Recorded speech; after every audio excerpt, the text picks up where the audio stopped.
Sumber daya manusia Indonesia bagai pedang berkarat di dalam sarung. Potensi besar terpendam, namun tumpul oleh sistem pendidikan yang usang, minimnya pelatihan vokasi, dan kesenjangan akses informasi yang mencolok.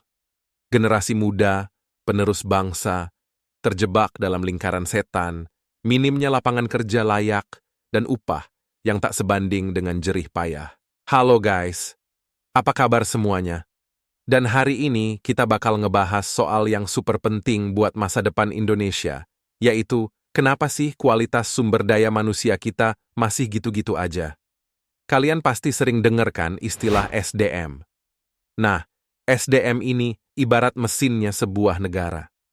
Kalau mesinnya bagus, ya negara kita juga bakal maju pesat.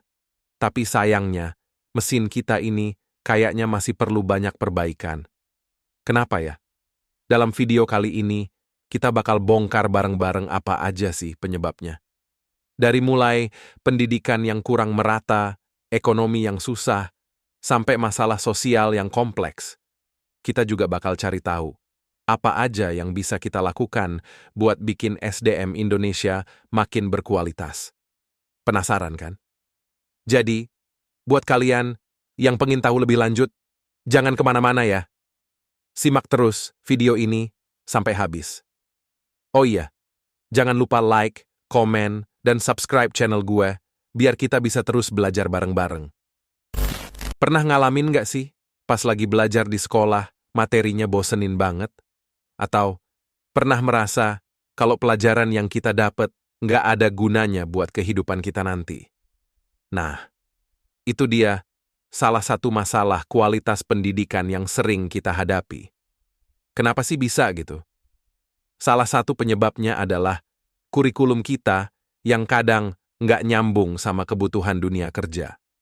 Kita diajarin banyak teori, tapi pas lulus malah bingung mau kerja apa. Padahal, perusahaan sekarang lebih butuh orang yang punya keterampilan praktis, bukan cuma pintar teori doang. Terus, jangan lupa soal fasilitas sekolah. Coba bayangkan, belajar di kelas yang panas, nggak ada AC, dan mejanya rusak. Gimana mau konsentrasi belajar kalau kondisi belajarnya aja nggak nyaman? Kalian pernah dengar nggak sih, ada anak-anak di daerah terpencil yang harus jalan kaki berkilometer-kilometer cuma buat nyampe sekolah? Atau ada anak-anak yang nggak bisa sekolah karena keluarganya nggak punya uang buat bayar SPP? Itulah potret ketidakmerataan akses pendidikan di negara kita. Bayangkan kalau dari kecil aja kesempatan untuk belajar udah nggak sama, gimana mau bersaing sama teman-teman yang tinggal di kota besar dan punya akses ke pendidikan yang lebih baik. Pengaruh tingkat pendapatan keluarga terhadap kemampuan melanjutkan pendidikan.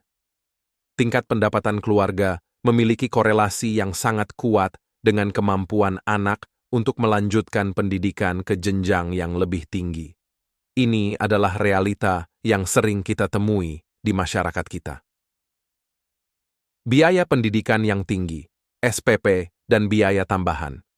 Pendidikan, terutama di sekolah swasta atau perguruan tinggi swasta, memiliki biaya yang cukup tinggi. Mulai dari uang sekolah, biaya buku, seragam, hingga biaya kegiatan ekstrakurikuler. Keluarga dengan pendapatan rendah akan kesulitan memenuhi semua kebutuhan tersebut. Psikologis, anak, tekanan ekonomi. Anak-anak dari keluarga kurang mampu, seringkali merasa tertekan karena kondisi ekonomi keluarga. Tekanan ini dapat mempengaruhi motivasi belajar dan konsentrasi mereka. Perbandingan sosial. Perbandingan dengan teman-teman yang memiliki fasilitas lebih lengkap dapat memicu rasa minder dan rendah diri. Anak petani di desa mungkin harus membantu orang tua bekerja di sawah setelah pulang sekolah. Hal ini tentu saja akan mengurangi waktu belajar mereka. Selain itu, biaya untuk membeli buku dan alat tulis yang berkualitas juga menjadi beban tambahan bagi keluarga. Dan begitu juga dengan anak seorang buruh. Anak buruh pabrik seringkali harus bekerja paruh waktu untuk membantu meringankan beban keluarga. Akibatnya, waktu belajar mereka semakin sedikit. dan prestasi akademik mereka pun terpengaruh. Untuk mengatasi masalah kesenjangan keterampilan, kita perlu bikin program pelatihan kerja yang benar-benar bermanfaat. Bayangin aja, ada perusahaan startup yang berhasil meningkatkan produktivitasnya secara drastis setelah karyawannya ikut pelatihan coding intensif. Keren kan? Tapi, sayangnya, masih banyak tantangan yang harus kita hadapi. Salah satunya adalah biaya pelatihan yang mahal. Banyak perusahaan, terutama UMKM, yang kesulitan untuk membiayai program pelatihan bagi karyawannya. Terus, belum semua daerah punya akses yang mudah ke pelatihan berkualitas. Nah, gimana solusinya? Kita butuh kerja sama yang solid antara pemerintah, perusahaan, dan lembaga pendidikan. Pemerintah bisa memberikan subsidi atau insentif untuk perusahaan yang menyelenggarakan pelatihan. Perusahaan bisa berbagi sumber daya dan keahlian mereka untuk membuat program pelatihan yang relevan. Dan kita bisa manfaatkan teknologi untuk bikin pelatihan online yang bisa diakses oleh siapa saja dan di mana saja. Kalian pernah dengar tentang perusahaan Google? Mereka terkenal banget dengan budaya kerjanya yang unik dan menyenangkan.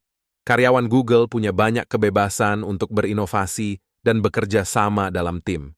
Nah, ini adalah contoh bagaimana budaya kerja yang positif bisa meningkatkan produktivitas dan kreativitas karyawan. Tapi, membangun budaya kerja yang positif nggak semudah membalik telapak tangan. Kita perlu menghadapi tantangan seperti perbedaan generasi dan perubahan teknologi yang cepat. Misalnya, generasi milenial punya cara pandang yang berbeda tentang pekerjaan dibandingkan dengan generasi sebelumnya. Mereka lebih menghargai fleksibilitas dan keseimbangan antara pekerjaan dan kehidupan pribadi. Peran pemimpin sangat penting dalam membentuk budaya kerja. Seorang pemimpin harus bisa menjadi role model, menginspirasi karyawan, dan menciptakan lingkungan kerja yang inklusif. Komunikasi yang terbuka dan jujur juga sangat penting untuk membangun kepercayaan antara pemimpin dan karyawan. Nah, teman-teman, sampai di sini dulu pembahasan kita kali ini. Menurut kalian, apa lagi yang bisa kita lakukan untuk meningkatkan kualitas sumber daya manusia di Indonesia? Apakah ada solusi lain yang belum kita bahas? Jangan ragu untuk tulis pendapat kalian di kolom komentar. Mari kita diskusikan bersama dan mencari solusi terbaik. Jangan lupa juga untuk subscribe channel ini, supaya kalian nggak ketinggalan video-video menarik lainnya.